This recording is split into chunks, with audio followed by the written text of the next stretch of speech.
हाँ, अपना शरीर रहते रहते वो पढ़ाई नहीं पढ़ सके।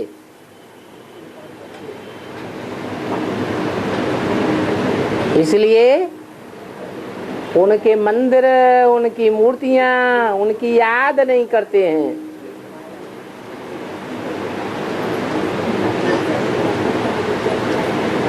बाप के ही मंदिर बनते हैं, मूर्तियां बनती हैं और याद भी करते हैं। और बाप में, बाप की मन बुद्धि में वो चंद्रमा बच्चा समाया हुआ है।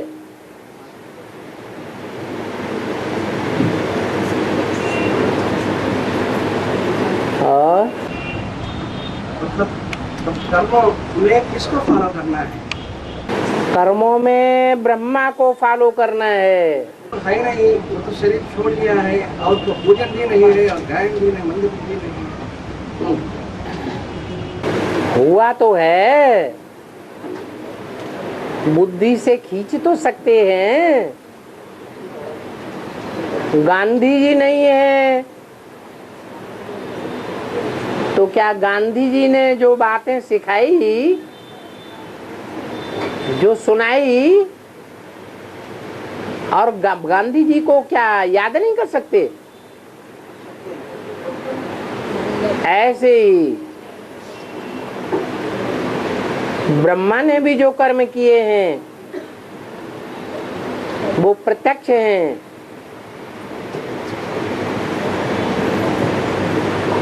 जो सहन शक्ति का नमूना ब्रह्मा ने पेश किया वो सबके सामने मौजूद है। कोई इनकार नहीं कर सकता।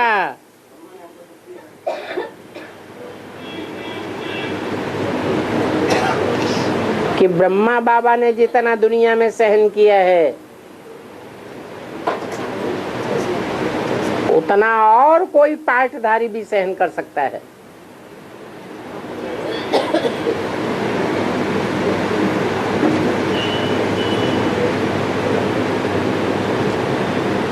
और लेकिन उसमें तो सहनशीलता का पाठ है, मनुष्य शुरू हो जाएगा तो वो क्या भुला देंगे? उसे मानेंगे नहीं, मानना तो पड़ेगा। मानेंगे तो फॉलो भी करेंगे।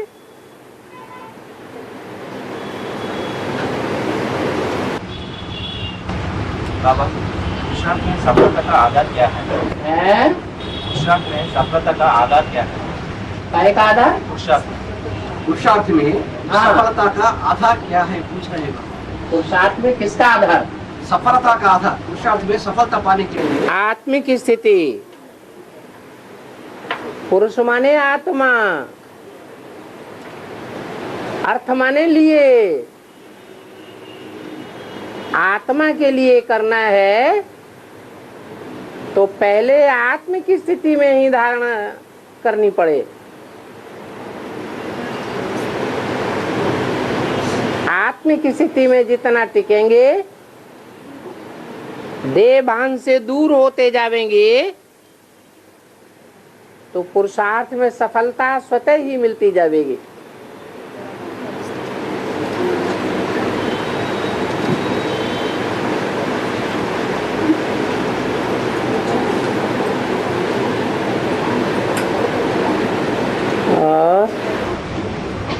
अभी जो मुरली में आया, गफलत माने क्या है? गफलत है? गफलत इसका मतलब क्या है? अभी जो गफलत माने लापरवाही।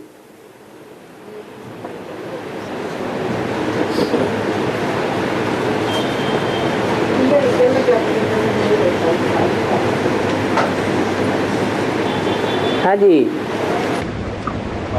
जीवात्मा, परमात्मा और अनुजीवात्मा, इसका अर्थ क्या है? जीवात्मा, परमात्मा और अनुजीवात्मा। परमात्मा,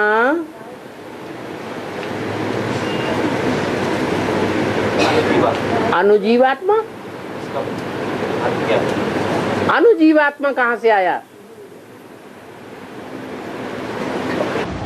दिमाग में ऐसा शब्द नहीं सुना। भक्ति मार्ग में अनुजीवात्मा बोल दिया होगा कोई ने। अनु माने फॉलो करना, अनुसरण करना।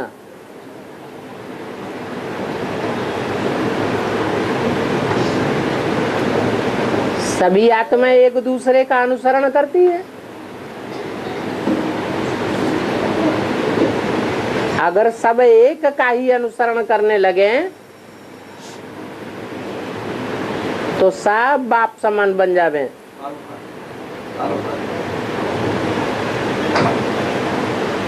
और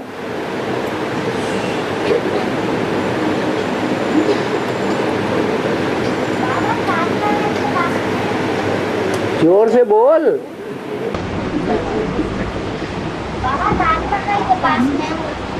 साधना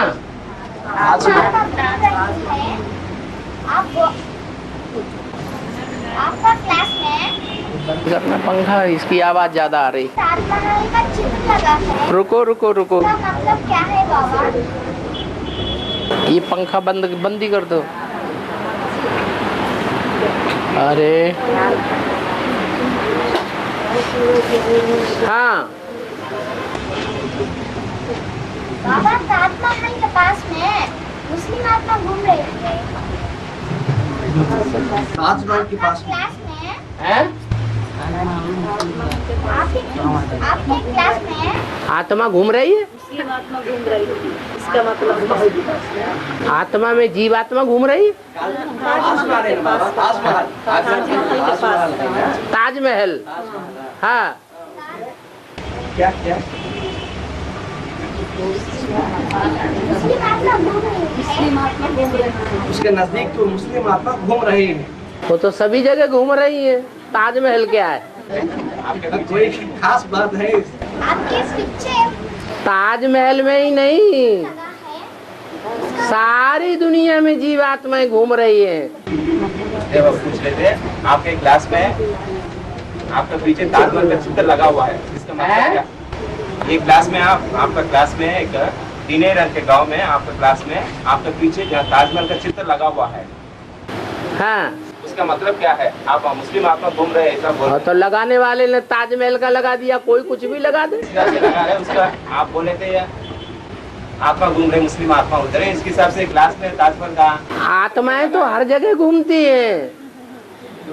आगे चल करके ढेर सारे मौतें होंगी अकाले, तो अकाले मौत जब करोड़ों की होगी तो कितनी आत्माएं दुनिया में घूमेंगी? क्या ताजमहल के आसपास ही घूमेंगी क्या? तो मुस्लिम स्पेसिफिकली मुस्लिम बता रहे हैं बाबा। मुस्लिम आत्मा क्यों? जो मुसलमान आत्माएं हैं वो पहले नंबर में देवताओं के विरोधी बनती है। देव आत्माएं जो होती हैं वो पाप कर्म करने वाली नहीं होती हैं, और जो विधर्मी आत्माएं होती हैं वो ज्यादा पाप करती हैं। तो जो ज्यादा पाप करती हैं वो ज्यादा भूत प्रेत बनते हैं, भटकते ही रहते हैं। उनके लिए ये कोई जरूरी नहीं कि ताजमहल के आसपास ही घूमेंगे, दुनिया में कहाँ भी घूमेंगे। और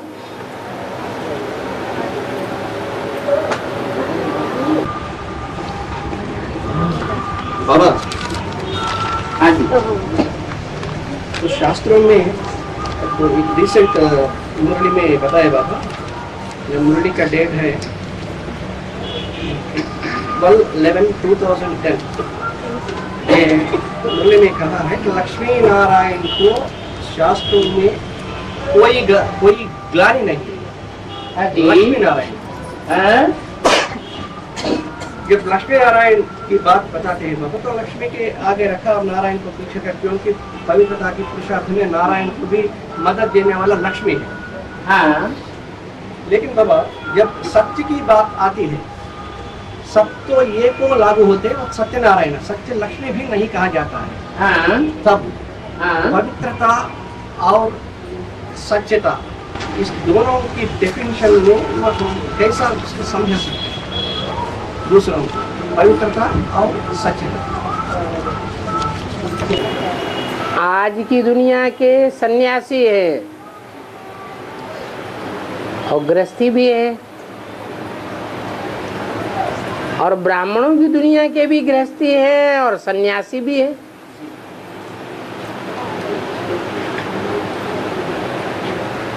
पवित्रता से ज्यादा प्यार किनको देखा जाता है? पवित्रता के लिए ज्यादा त्याग कौन करते हैं? गृहस्थी करते हैं या सन्यासी करते हैं? पवित्रता के लिए किन्होंने जन्म जन्मांतर त्याग किया? सन्यासी ने क्या किया? तो जिन्होंने पवित्रता के लिए त्याग किया जन्म जन्मांतर, वो कोई बड़ी बात नहीं है, क्योंकि जो भी जीव आत्माएं हैं वो सुख भोगने से ही अपवित्र बनती है।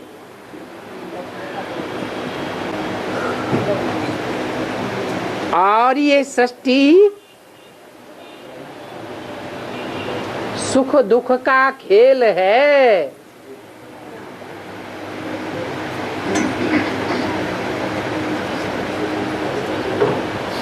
पवित्र रहना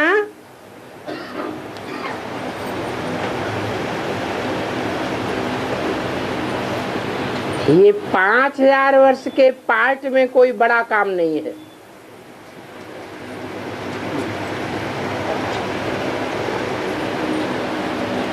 क्योंकि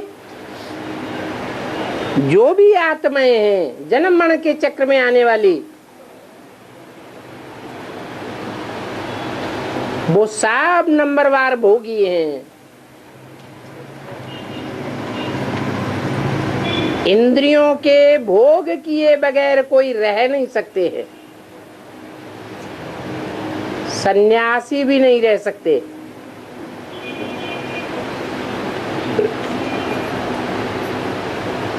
तो भगवान आकर के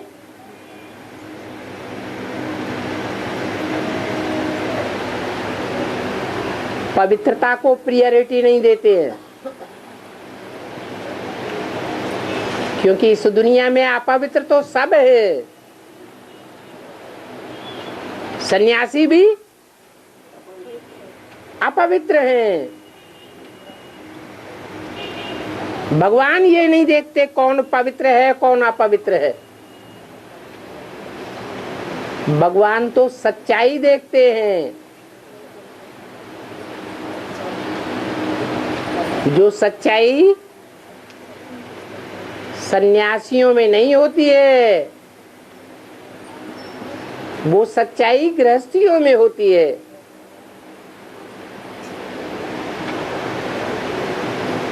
वो मान मर्तबा लेने के लिए पवित्र रहते हैं।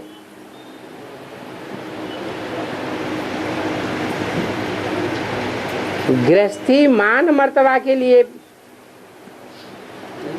नहीं होते हैं।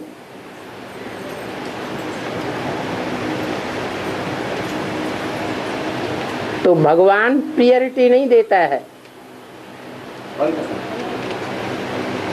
ये अपवित्र है, ये पवित्र है, इसको उठाना है, इसको नहीं उठाना है। देखा जाए तो प्रैक्टिकल में तो यही साबित होता है कि भगवान पतित से पतित तन को आकर के पहले उठाता है।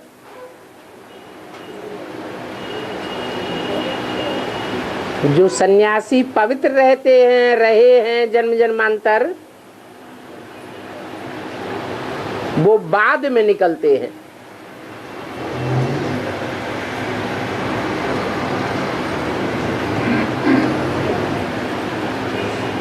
यही कारण है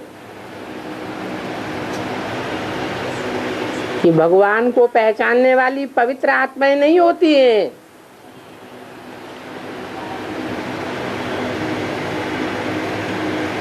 भगवान को पहचानने वाले सच्ची आत्माएं होती है, जो दिल की सच्ची हैं। सच्चे दिल पर साहब राजी, पवित्र के ऊपर साहब राजी, ऐसा गायन नहीं है।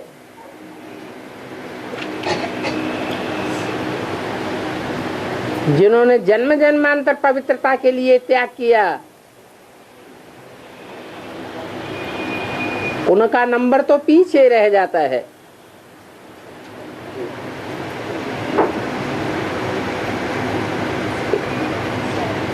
और लेकिन बाबा ने स्पष्ट बताया है कि जब तक तीसरी शक्ति प्रैक्टिकल फील्ड में नहीं आता है तब तक कार्य संपन्न नहीं होता है। तो वो तो पवित्र शक्ति है ना, इसका नहीं। तो बाप है, लेकिन बाप प्रियोरिटी किसको देते हैं?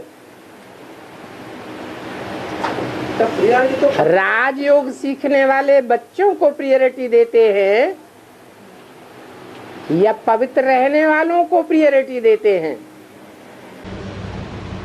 लेकिन संपन्नता की बात आती है बाबा, जब तक वो नहीं आती है, जो इतना भी ज्ञान हो कोई फायदा नहीं है ना। जब फायदा है। फायदा ये है बाप की चाहना का। बाप किसको जास्ती पसंद करते हैं? बाप को पहचानने वालों को जास्ती पसंद करते हैं या पवित्र रहने वालों को जास्ती पसंद करते हैं? पहचानेगा ही नहीं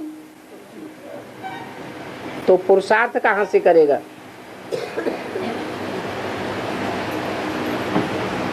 पहली बात है ज्ञान। भगवान क्या है?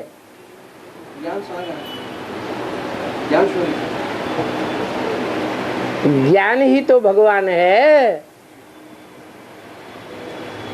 भगवान आता है तो क्या देता है? ज्ञान ही तो देता है। तो ज्ञान को जो महत्व नहीं देते, जैसे कि सच्चाई को महत्व नहीं देते हैं, और गायन तो यही है, सत्यम शिवम। सत्य ही भगवान है। God is truth. सत्य नहीं है तो भगवान नहीं है।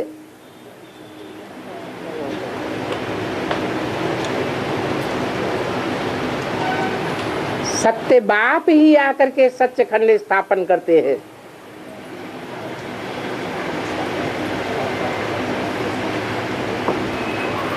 सारी मनुष्य सृष्टि झूठी है। मनुष्य सृष्टि में ग्रेट कहे जाने वाले ग्रेट फादर्स भी झूठे हैं। वो झूठ खंड ही बनाते हैं।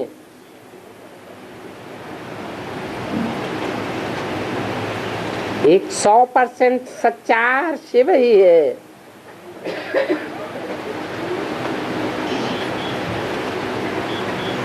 और जो 100% सच्चा पार्ट बजाता है,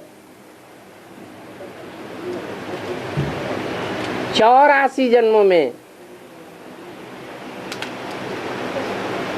हीरो पार्टधारी है, उसी के द्वारा सच्चखंड की स्थापना कराते हैं।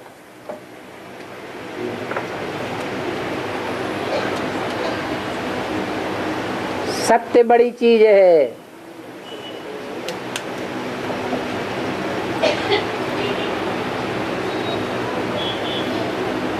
इवर प्योर तो सिवाय शिव के कोई बने ही नहीं सकता।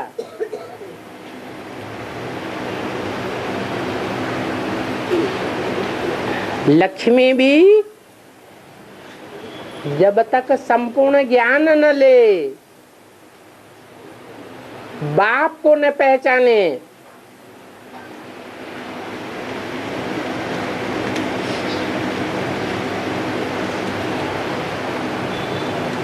तो इंद्रियों के संग के रंग में पतित ही बनती रहती है।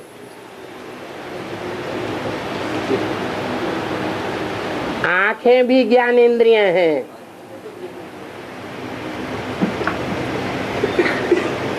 उन्हें ये ज्ञान नहीं है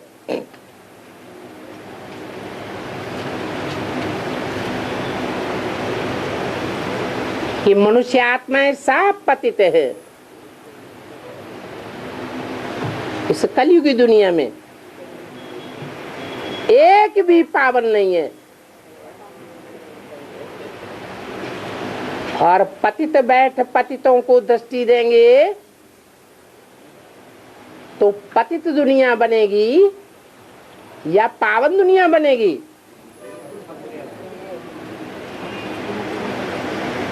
एक ही सत्य है और एक की दृष्टि से ही ये सारी सृष्टि सुधरती है।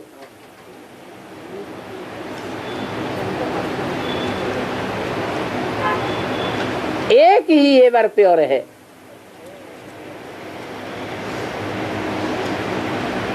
हाँ,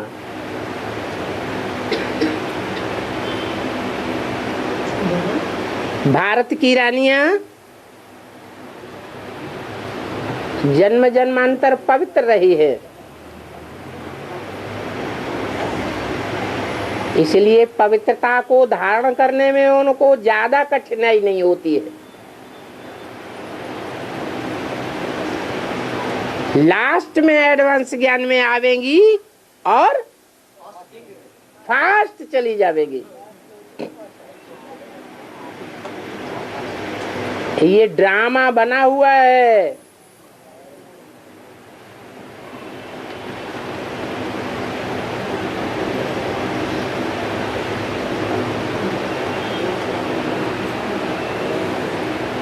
सोचना चाहिए, इस ड्रामा में अंधा होना अच्छा है या लंगड़ा होना अच्छा है?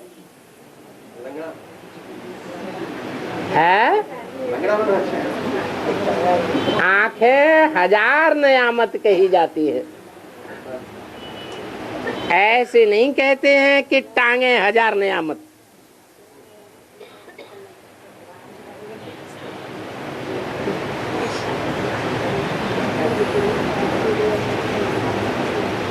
हाँ,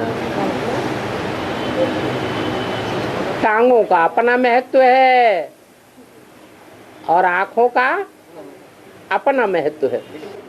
सर्वेन्द्रियाणां नयनं प्रधानं भी कहते हैं वस्तु है। सर्वेन्द्रियाणां नयनं प्रधानं, हाँ, ये भी कहते हैं भक्ति। क्या मतलब? सर्व इंद्रियों में नयन है एक बहुत प्रधान इंद्रिय है। हाँ, भक्ति मार्ग में भी ऐसा कहती है। हाँ जी, चाहे स्थूल हो चाहे सूक्ष्म। हाँ, तो नयन ही नहीं रहे तो जैसे कि दुनिया ही नहीं रही।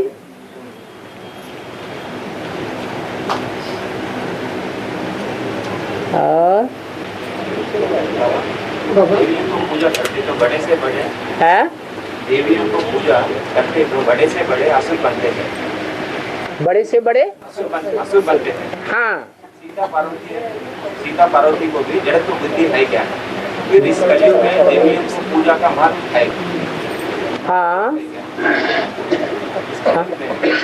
देवियों को पूजा को महत्व देते हैं कलयुग में। हाँ, क्यों ऐसा? क्योंकि तमो प्रधान युग है ना। जो तमो प्रधान युग होता है उसमें चारों ओर तमो प्रधानता का वातावरण फैल जाता है। कोई कितना भी करे तो भी उल्टे रास्ते की तरफ ही जावेंगे।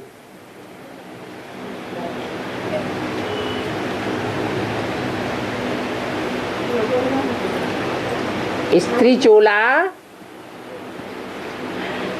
कलयुग के अंत में अगर भगवान ना आवे तो अबला हो जाता है या प्रबल रहता है? अबला बन जाता है। पुरुषों के लिए नहीं कहेंगे कि वो अबला बन जाते हैं।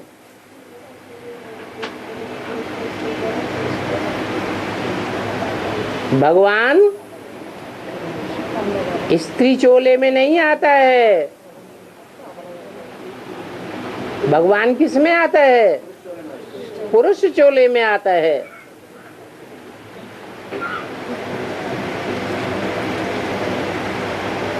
स्त्री चोला 5 तत्वों का आदर्श सैंपल है।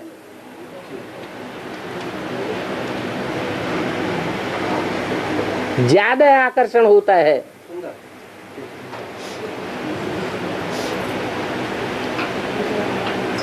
ज्यादा खींचने वाला होता है। इसको प्रकृति कहें।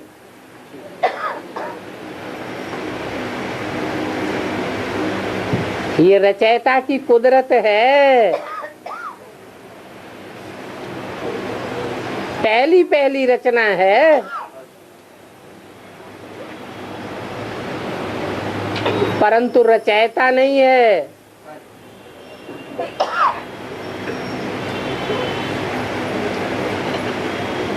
रचना ऊंचा है या रचयिता ज्यादा ऊंचा है?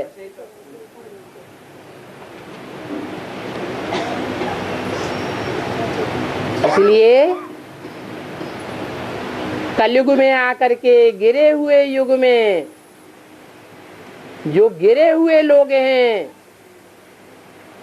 वो गिरी हुई पूजा करते हैं।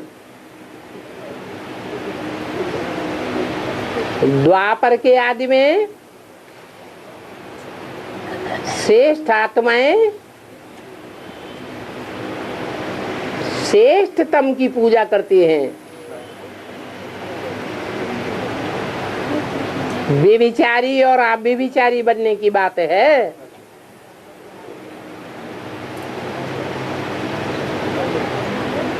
जो कहा जाता है अंतकाल जो स्त्री सिमरे, कौन सी योनि में गिरे? वैश्या योनि मिले। क्या पुरुष लंपट नहीं होते हैं? तो लंपट होता है बाबा, तो स्वभाव ऐसे है। फिर ये गायन क्यों नहीं है? लंपट योनि मिले।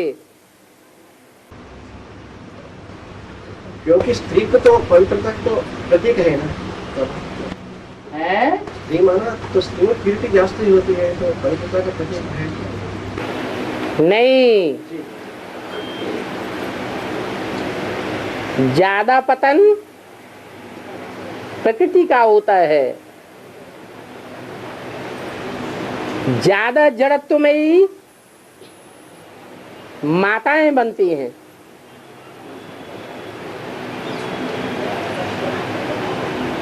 और इसका कारण भी क्या है?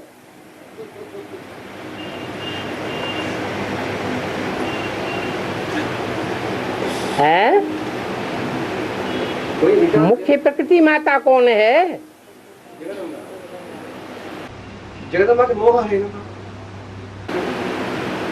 जड़त्व बुद्धि होने के कारण बाप को पूरा पहचान नहीं पाते हैं। कोई विकार के कारण, मतलब मोह के विचार के कारण।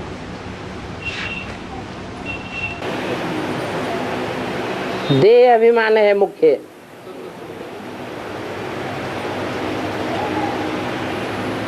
पांच विकारों का बाप है देह अभिमान।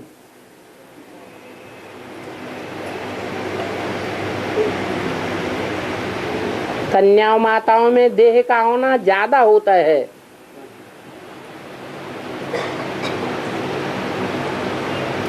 पुरुष आत्मिक स्थिति में जल्दी टिक जाते हैं। इसलिए रुद्रमाला दिखाई है। रुद्रमाला है पुरुषों की माला। आत्म की स्थिति में टिकने वालों की माला। जगदम्बा भी रुद्रमाला में आते हैं ना। बल जगदम्बा रुद्रमाला में है।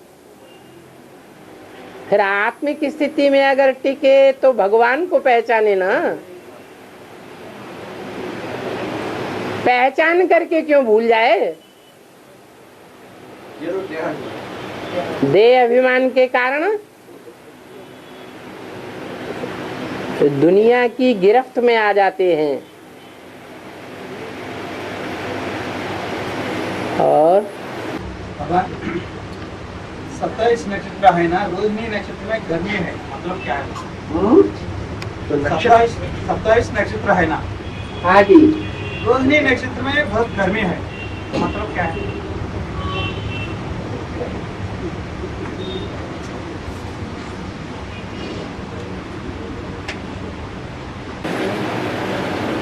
सत्ताईस नक्षत्रों की बात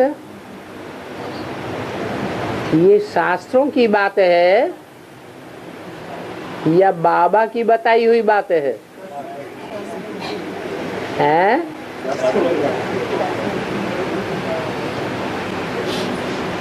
दुनिया ने जो कुछ बताया है वो सब भूसा, और बाप जो कुछ बताते हैं वो सार की बातें शास्त्रों में से उठा के बताते हैं। और कर्मयोग का अर्थ क्या है? कर्मयोग का अर्थ क्या है? कर्मयोग का अर्थ है कर्म भी करते रहो। कर्मेंद्रियों से कर्म जरूर करना है। ऐसे हो नहीं सकता कि कोई कर्म छोड़ दे, कर्मेंद्रियों से कर्म करे ही नहीं। आंखें हैं तो देखेगा जरूर, कान है तो सुनेगा जरूर,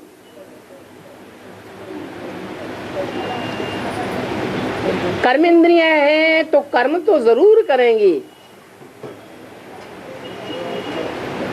परंतु उन कर्मेंद्रियों को योग के द्वारा निरस्त किया जा सकता है।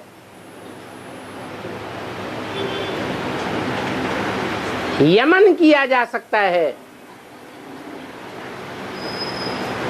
कर्मेंद्रियों का कर्म अकर्म बनाया जा सकता है।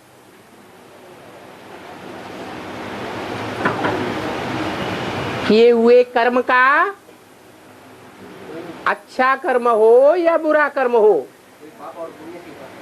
उसका कोई पाप और पुण्य नहीं बनेगा। अगर मन परमपिता परमात्मा की याद में मशगूल है,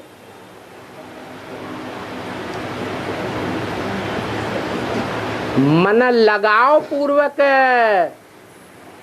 कर्मेंद्रियों के भोग भोगता है, तब पाप और पुण्य बनते हैं।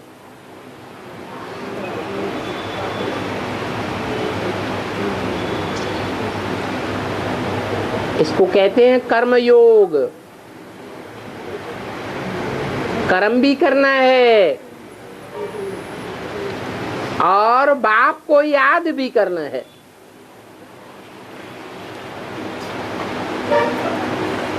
ये गृहस्थियों को सिखाया गया है।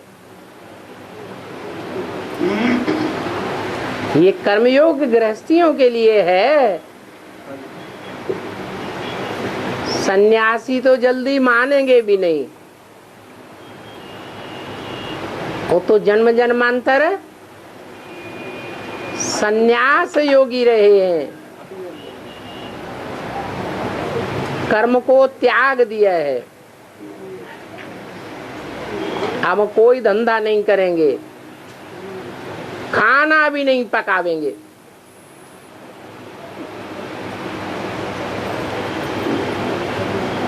फिर टांगों से जल चल करके जाते तो हैं दरवाजे पर, वो कर्म नहीं किया क्या?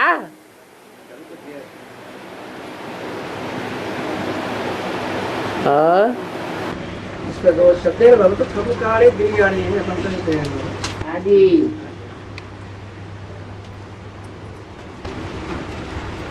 बाबा रावण साधु वेश धारण कर सीता का अपहरण किया कहते हैं, लेकिन बाबा साधु का अर्ध साधना करने वाले कहते हैं, तो अपहरण उस रूप में क्यों किया? तो सीता का अपहरण उस रूप में क्यों किया? साधु वेश करूं, साधु वेश में साधु का अर्ध साधना किया करने वाले कहते हैं। इंद्रियों की जो साधना करते हैं, इंद्रियों को जो साधते हैं, उन्हें साधु कहा जाता है। हाँ। रावण साधु वेश धारण कर सीता का अपहरण क्यों कर? रावण ने साधु वेश धारण कर लिया। वेश धारण करने से कोई अंदर से हो जाता है साधना करने वाला। अंदर से अगर साधना करने वाला हो गया होता तो जबरदस्ती क्यों पकड़ता? सीता के साथ जबरदस्ती की इंद्रियों से या उसकी स्वेच्छा से उठा ले गया तो साधु है? वेश है साधु का। अंदर से कर्मेंद्रियों के ऊपर कंट्रोल नहीं है, दिखावा किया साधु बनने का। और लव और ला, इसका मतलब क्या है? लव और ला, लव और ला है ना बाबा? लव माने प्यार और ला माने कानून।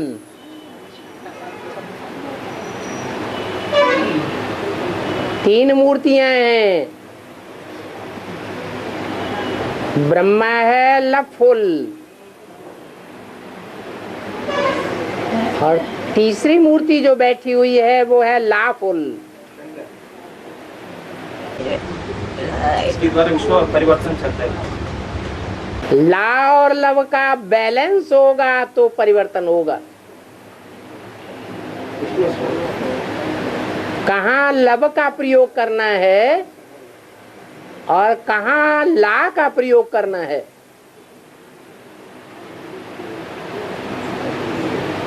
ला कानून चोर डकैतों के लिए होता है या जो अच्छा पार्ट बजाते हैं उनके लिए होता है।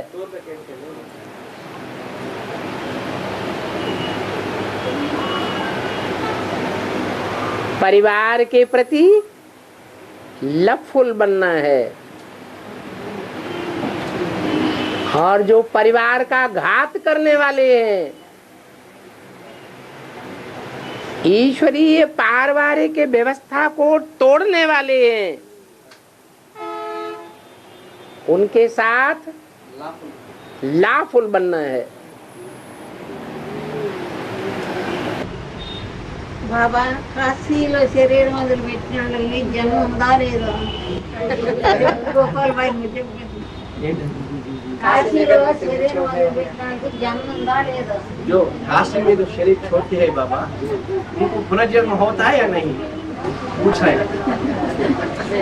काशी में जो शरीर छोड़ते हैं वो याद के वातावरण के बीच पहुंच गए, काशी में पहुंच गए। और जो याद के वातावरण के बीच में पहुंच गए उनको जन्म तो मिलेगा, बाकी स्वर्ग में जन्म मिलेगा,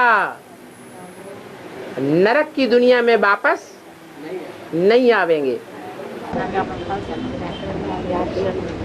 ये तो बेहद का है, ये तो बेहद की बात है। हाँ, बेहद की ही बात है, हद की नहीं। ना हद की, काशी की बात है। हद के बारे में पूछ रहे हैं। वो हद के बारे में पूछ रहे हैं। बाबा का ज्ञान बेहद के बच्चों के लिए है या हद के बच्चों के लिए है? बेहद के बच्चे हैं आत्माएं। और बाबा विद्या देवी सरस्वती को कहते हैं, लेकिन ज्ञान तो शिव ने प्रजापिता और ब्रह्मा के द्वारा दिया, सरस्वती को विद्या देवी क्यों कहते हैं? क्योंकि पवित्रता के बगैर ज्ञान की धारणा नहीं हो सकती है। जो पवित्र रहेंगे उनको ही ज्ञान की धारणा होगी। पुरुष तो सब दुर्योधन दुशासन है,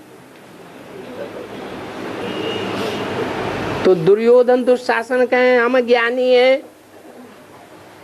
ये शोभता है? इसलिए बाबा ने मना कर दिया पुरुषों को कम से कम कन्याओं माताओं को ज्ञान नहीं सुनाना है। कन्या माताएं धारणा की देवी होती हैं। कन्याओं माताओं में प्योरिटी के प्रति ज्यादा पुरुषार्थ होता है, इसलिए कन्याएं माताएं बैठ कन्याएं माताओं को समझाएं। कन्याएं माताएं पुरुषों को भी समझा सकती हैं।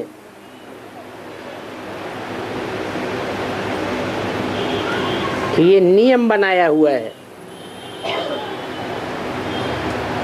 ज्ञान का दान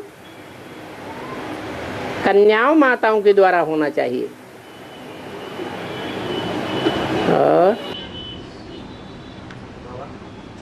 पूज्य और पुजारी कहाँ कौन से युग में रहे? भक्ति मार्ग में होते हैं। पूज्य भी बनते हैं, पुजारी भी बनते हैं, बन के बैठ जाते हैं पूज्य। होते थोड़े ही हैं कोई पूज्य। जिन मूर्तियों को पूजते हैं वो तो पूज्य होने की बात ही नहीं। जड़ मूर्तियां कैसे पूज्य होंगी? पूज्य चैतन्य होता है या जड़ होता है? जड़ पूज्य होता है। जो जड़त्वमयी बुद्धि वाला है वो असली पवित्रता को धारण नहीं कर सकता। जो चैतन्य बुद्धि है वो ही पवित्रता को धारण कर सकता है।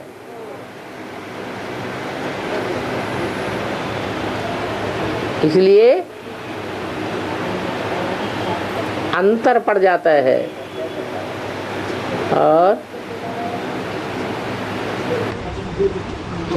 इसका मतलब यही बाबा तो जन्मोत्सव के पास जाकर पूजा कर रहे हैं ना अभी लोग दुनिया वाले।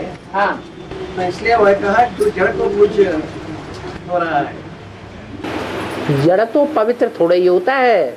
नहीं होता है लेकिन वो तो पूज कर रहा है ना। अंधश्रद्धा में कुछ भी करें। हाँ,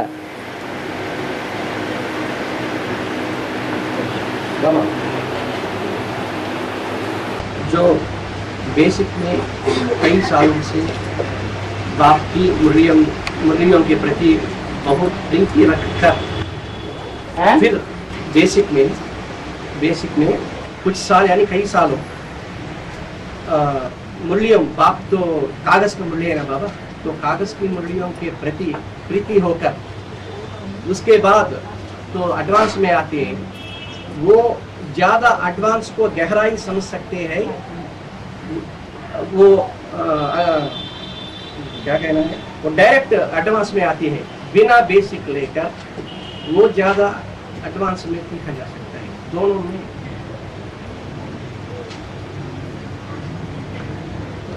कोई भी आत्मा डायरेक्ट एडवांस में नहीं आती है।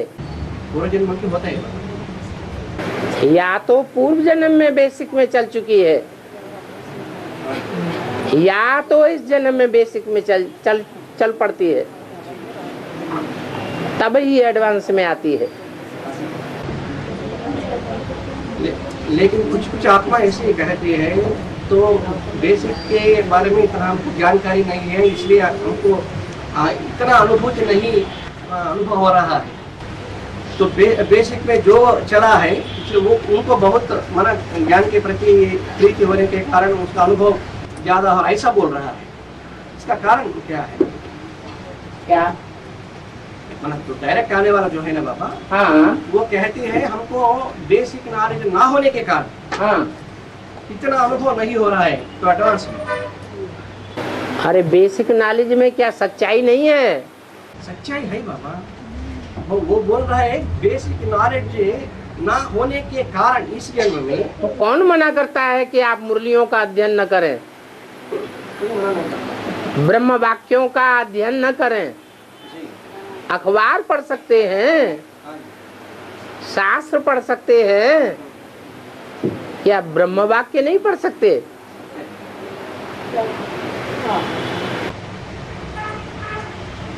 तो पता नहीं, तो दूसरी नंबर जो है वो तो डायरेक्ट अकाउंट्स में आया या बेसिक लिया पता नहीं, लेकिन वो तो दूसरी नंबर पकड़ा ना बाबा। जो है काशी जो है चैतन्य काशी, चैतन्य काशी जो है हाँ दूसरा मलका है अष्टदेव में, हाँ वो तो पता नहीं, वो तो डायरेक्ट एडवांस में आया नहीं, बेसिक लिया। इस जन्म की बात है, बेसिक में होता है, बाद में एडवांस में आता है। इस जन्म में भी बाबा इस जन्म में भी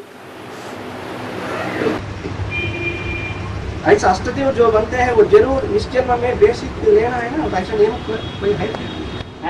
अष्टदेव जो अष्टदेव है, हाँ जो अष्टदेव बनने वाला जरूर इसी जन्म में ही बेसिक लेना, ऐसा नियम कोई है क्या? ऐसा कोई नियम नहीं है।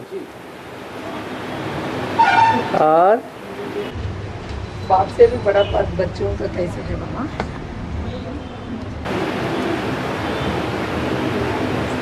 बाप ज्योति बिंदु है,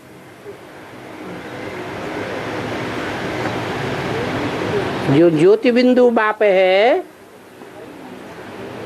उसको अपना शरीर नहीं है,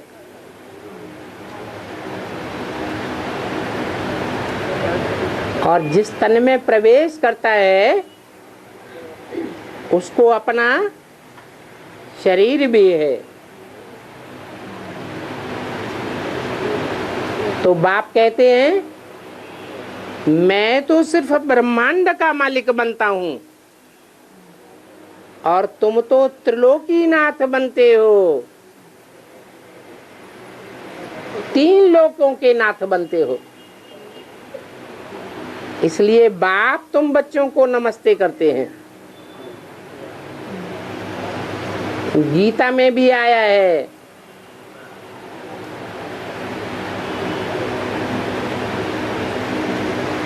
दो प्रकार की आत्माओं के रूप हैं, एक क्षर और एक अक्षर। क्षर माना क्षरित होने वाली, नष्ट होने वाली, शक्ति क्षीण होने वाली क्षर, और अक्षर जिसकी शक्ति कभी क्षीण नहीं होती। 2 अक्षर है शिव और क्षर है 500-700 करोड़ मनुष्य आत्माएं। उनमें भी इन दोनों प्रकार में से भी एक तीसरा प्रकार है जो क्षर और अक्षर तीनों से ही श्रेष्ठ है, दोनों से श्रेष्ठ है। ये वो आत्मा है जो हीरो पार्टधारी है। क्षर है, क्षर तो होती तो है, परंतु उसका संपूर्ण विनाश नहीं होता है। 5000 वर्ष में लोप नहीं होती है। जैसे शिव ज्योति बिंदु सदा काल है, इस षष्ठी रूपी रंगमंच पर सदा काल नहीं है, और 500-700 करोड़ आत्माएं इस षष्ठी रूपी रंगमंच पर सदा काल नहीं होती है। लेकिन एक आत्मा है जो ऑलराउंड पार्टधारी है, सदा काल इस सृष्टि पर मौजूद है। वो है मनुष्य सृष्टि का बीज, बाप, जिसका आधार परमपिता शिव को भी लेना पड़ता है। नई दुनिया रचने के लिए और पुरानी दुनिया का विनाश करने के लिए।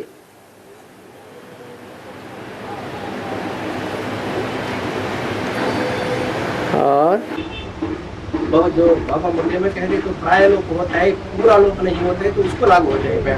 हाँ जी बाबा अमरनाथ बर्फ का शिवलिंग देखने के लिए थोड़ी सब लोग थोड़ी जा रहे हैं। हाँ। तो जाकर थोड़े लोग शरीर छोड़ रहे हैं, उधर जाना जरूर है क्या बाबा देखने के लिए?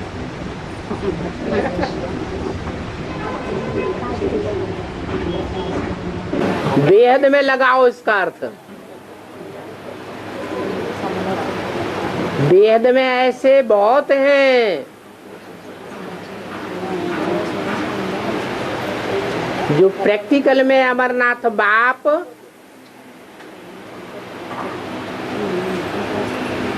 बर्फ के लिंग का पार्ट बजाता है, उसकी सर्च करने के लिए ढेर सारे निकल पड़ते हैं और सर्च करते करते ही मर जाते हैं, अनिश्चय बुद्धि बन जाते हैं।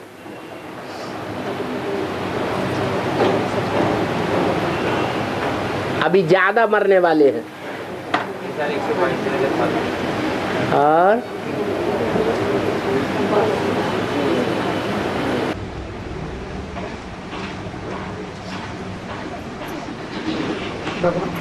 पुण्य स्त्री के हाथ में मिट्टी की चिड़िया, पुण्य स्त्री के हाथ में मिट्टी की चिड़िया शुभ मानने का कारण क्या है?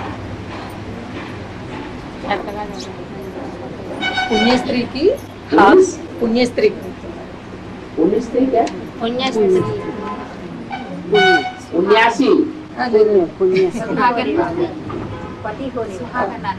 पति होने वाले की सुहागिन। हाँ, के हाथ में मिट्टी की चिड़िया शुभ मानने का कारण क्या है?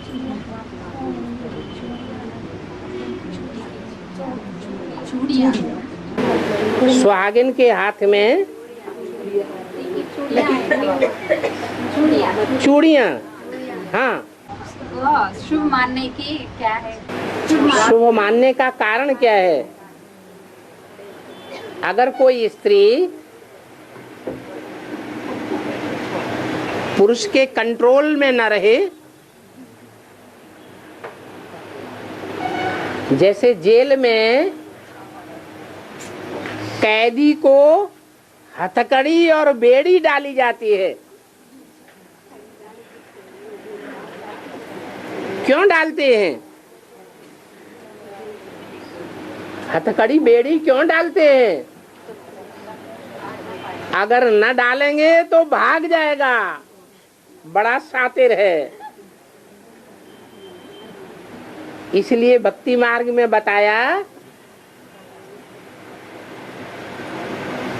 कि स्त्रियों को पांव में पायल अथवा खड़ुआ मोटे मोटे डाल देते हैं और हाथ में चूड़ियां जरूर पहननी है।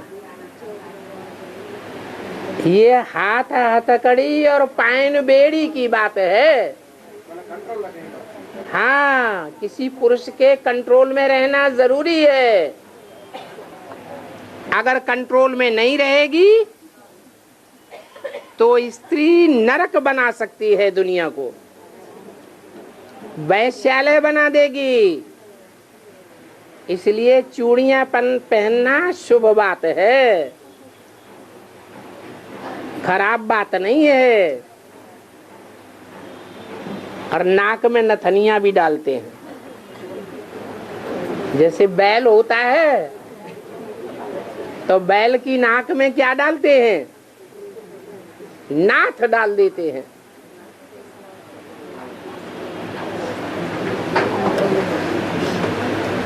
और बाबा सच्चे गुण वाले सच्चे गुण वाले देवताओं को, रजोगुण वाले राक्षस को, तमोगुण वाले भूत पिशाच को पूजा करते हैं। ये कौन सा युग में लागू होता है?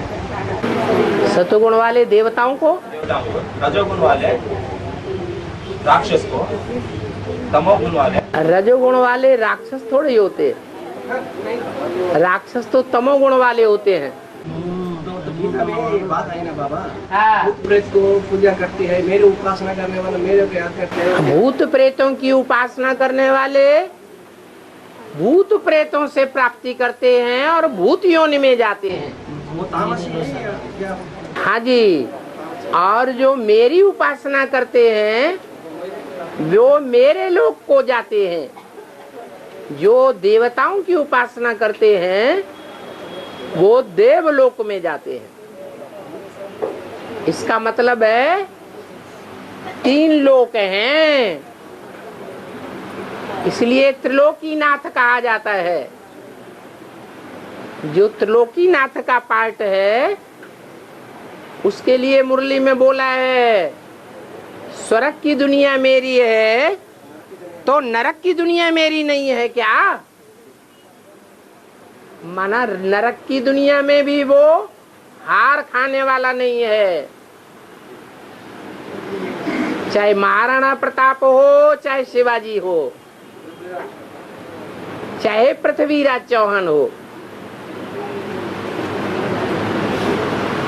ये 3 लोक हैं। पुरुषोत्तम संगम युग मेरा लोक है। मेरी उपासना करने वाले मुझे प्राप्त होते हैं। पुरुषोत्तम संगम युग में देवताओं की उपासना करने वाले सतयुग त्रेता में सुख भोगते हैं और तांत्रिक अथवा भूत प्रेतों की पूजा करने वाले भूत प्रेत योनि में जाते हैं।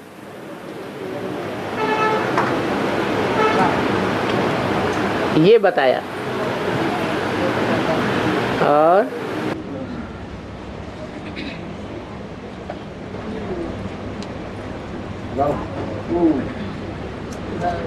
तमो प्रधान से सत्व प्रधान बनने के लिए 40-50 वर्ष लगता है, पता है? हाँ जी। और दूसरी ओर चढ़ती कला तेरे भले सर्व का भला, ये पता है? हाँ।